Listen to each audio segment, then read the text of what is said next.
இனிய தமிழஞ்சங்களுக்கு எனது அன்பான வணக்கம். வாயுள்ள பிள்ளை பிழைக்கும், உனக்கு மட்டும் வாய் இல்லைனா நாய் தூக்கிட்டு போயிடும். நாம் போராடுவது நோயுடன் அல்ல, இவரது வாயுடன். இப்படியெல்லாம் தமிழில் மக்கள் வேடிக்கையாக சொல்கிறத நம்ம கேள்விப்பட்டிருப்போம். வள்ளுவ பெருந்தகை யாகாவார் ஆயினும் நா காக்க காவாக்கால் சோகாப்பர் சொல் இழுக்கப்பட்டுன்னு சொல்லியிருக்காரு. இன்றைக்கி நாம் மவுத் பற்றின ஐடியம்ஸ் தான் பார்க்க போகிறோம். இதில் நம்ம முதல்ல பார்க்குறது as if butter won't melt in one's mouth. இந்த பூனையும் பால் குடிக்குமா, செய்கிறதெல்லாம் செஞ்சுட்டு ஒன்றுமே தெரியாத மாதிரி இருக்கிறத பாரு அப்படின்னு மக்கள் சொல்கிறது கேள்விப்பட்டிருப்போம் இல்லையா? அதாங்க இதோட அர்த்தம்.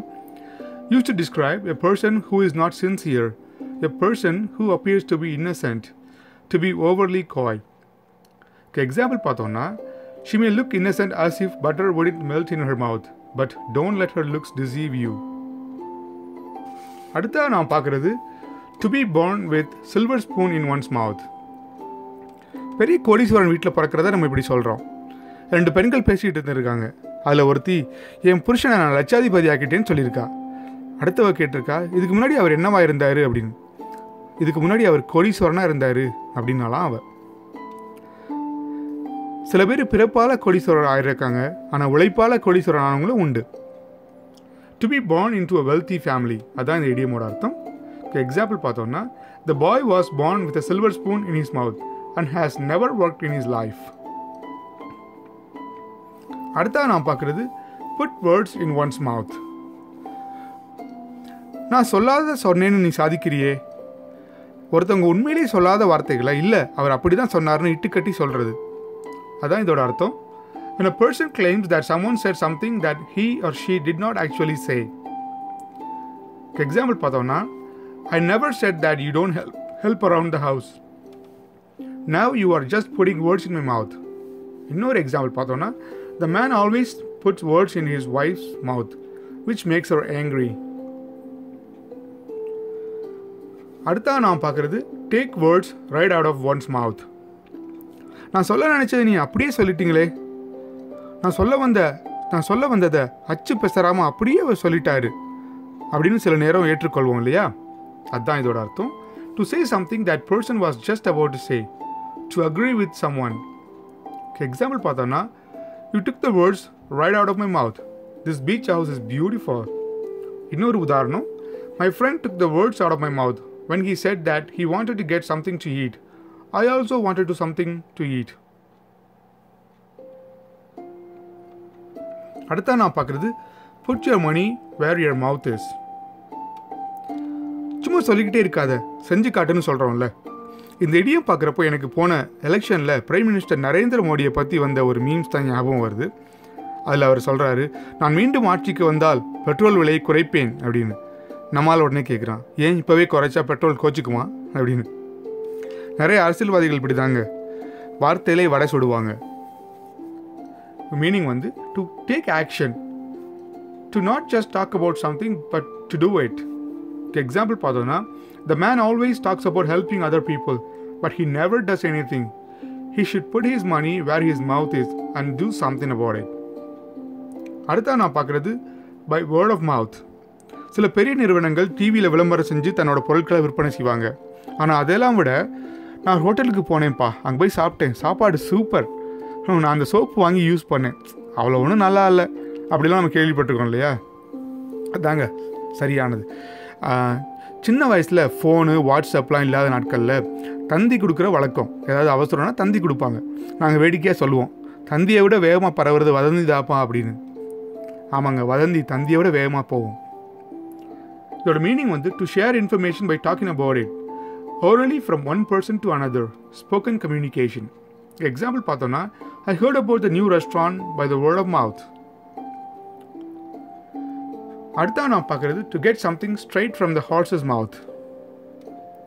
உண்மையிலே ஒரு நிகழ்வுலையோ செயல்லையோ கலந்துக்கிட்டவங்ககிட்ட இருந்து விஷயத்தை தெரிஞ்சுக்கிறது. ஒரு 3வது நபர் மூலமாக இல்லாமல் அல்லது பிறர் மூலமாக இல்லாமல் தெரியாமல் டைரெக்டாக சம்மந்தப்பட்டவங்ககிட்டே இருந்து விவரத்தை தெரிஞ்சுக்கிறது இப்படி சொல்கிறோம். To get information from the original source, directly from the person involved. இதுக்கு எக்ஸாம்பிள் பார்த்தோன்னா, I heard about my friend's wedding straight from the horse's mouth. அடுத்தா நான் பார்க்குறது to have one's heart in one's mouth. ரொம்ப படபடப்பாக டென்ஷனாக என்ன நடக்குமோன்னு தெரியாமல் நர்வஸாக இருக்கிறத நம்ம இப்படி சொல்கிறோம். To be very nervous or anxious about something. Example பார்த்தோன்னா, I had my heart in my mouth as I waited for the teacher to call my name. அடுத்தா நாம் பார்க்குறது to leave a bad taste in one's mouth. ஒருத்தரை பற்றியோ ஒரு விஷயத்தை பற்றியோ அவங்க செய்த காரியத்தால் ஒரு கசப்பான அனுபவத்தை ஏற்படுத்திக்கிறது. சே, இப்படி ஆயிடுச்சே, இப்படி பண்ணிட்டு போயிட்டாரே அப்படின்னு ஒரு சின்ன மனவேதனையை உண்டாக்கிக்கிறதுங்க. ஒரு மீனிங் வந்து to have a bad feeling or memory about someone or something, to leave a negative impression on someone. Example, the way that company treated us left a bad taste in our mouth. அடுத்தா நாம் பார்க்குறது to make one's mouth water. அது நினச்சாலே, அந்த வாசனை முகந்தாலே, ஆஹா நாக்கில் எச்சி ஊறுதுப்பா அப்படின்னு சொல்கிறோம்ல, அதாங்க. To make someone want to eat or drink something because of the thought or the smell of the food. இதுக்கு உதாரணம் பார்த்தோம்னா, the smell of the food cooking in the restaurant made my mouth water. அடுத்தா நாம் பார்க்குறது live from hand to mouth. சில பேரை பார்த்து நம்ம அன்னாடம் காட்சின்னு சொல்கிறோம். அன்னன்னைக்கு உழைச்சாதான் அன்னன்னைக்கு சாப்பாடு அவங்களுக்கு. அவங்கக்கிட்ட எந்த சேவிங்ஸும் இருக்காது, ரொம்ப ஏழ்மை நிலையில் இருப்பாங்க. இந்த கொரோனா சமயத்தில் ஒருத்தர் சொன்ன முத்தான வரிகள் எனக்கு ஞாபகம் வருதுங்க. நம்மக்கிட்ட காசு இருக்கிறப்போ தேவையில்லாத பொருட்களை வாங்கினோன்னா, காசு இல்லாதப்போ தேவையுள்ள பொருட்களை விற்க வேண்டியிருக்கும் அப்படின்னு. என்ன அழகான வார்த்தைகள்ல. To live in poor circumstances, to have no money, savings or reserve. Example பார்த்தோன்னா, the man has been living from hand to mouth for many years now. இன்னொரு உதாரணம், மோர் தென் half of young Indians are living hand to mouth according to a new survey. இந்த வரிசையில் கடைசியாக நாம் பார்க்குறது bad மவுத். ஒருத்தரை பற்றி அவதூறாக பேசுகிறது அல்லது புரணி பேசுகிறது இப்படி சொல்கிறோம். எனக்கு ஒருத்தர் சொன்ன பொன்மொழி ஞாபகத்துக்கு வருதுங்க. நம்ம ஒருத்தரை பாராட்டணும்னா அவர் இல்லாதப்ப பாராட்டணும், ஒருத்தர் குறை சொல்லணும்னா நேராக அவங்கக்கிட்டே போய் சொல்லிடணும் அப்படின்னு. Meaning, to speak negatively or say bad things about something or someone. For example, the football player began to badmouth his coach. இன்னொரு எக்ஸாம்பிள் பார்த்தோம்னா, I am not the one to badmouth anybody for their appearances.